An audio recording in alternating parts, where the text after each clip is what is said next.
আল্লাহ তাআলা নিকটে জিলহজ মাসের আমল এত বেশি পছন্দনীয়, অন্য কোনো মাসে নফল আমল এত পছন্দনীয় নয়।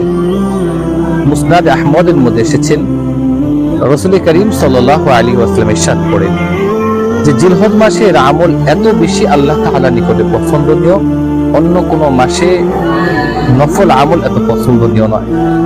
এই জন্য নবীজি বলেন, তোমরা এই মাসের মধ্যে বেশি বেশি করে পড়ো আর তাহলিল পড়ো, লা ইলাহা ইল্লাল্লাহ।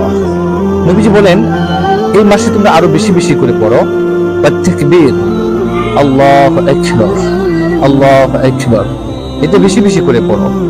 নবীজি বলেন এই জিলহজ মাসে তোমরা বেশি বেশি করে পড়ো আলহামদুলিল্লাহ, আলহামদুলিল্লাহ, আলহামদুলিল্লাহ।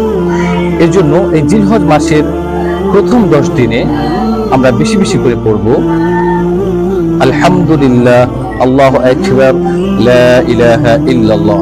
আমরা বেশি বেশি করে পড়ব লা ইলাহা ইল্লাল্লাহ, আল্লাহু আকবার, আলহামদুলিল্লাহ।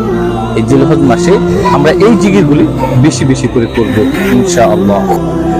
আপনি সংসারে কাজ করছেন, আপনি থালা বাটি ধুতে করছেন, ঘর ঝাড়ু দিচ্ছেন, তখন পড়তে থাকুন লা ইলাহা ইল্লাল্লাহ, আল্লাহু আকবার, আলহামদুলিল্লাহ। আপনি একজন দোকানদার, দোকানদারি করছেন, এখন অবসর আছেন, আপনি একজন অফিসার, এখন অবসর আছেন, কাজের ফাঁকে ফাঁকে এই জিকিরগুলো আমরা বেশি বেশি করে পড়ব। ভিডিওটি শেয়ার করে অন্যজনকে আমল করার ব্যাপারে সহযোগিতা করুন, উৎসাহিত করুন।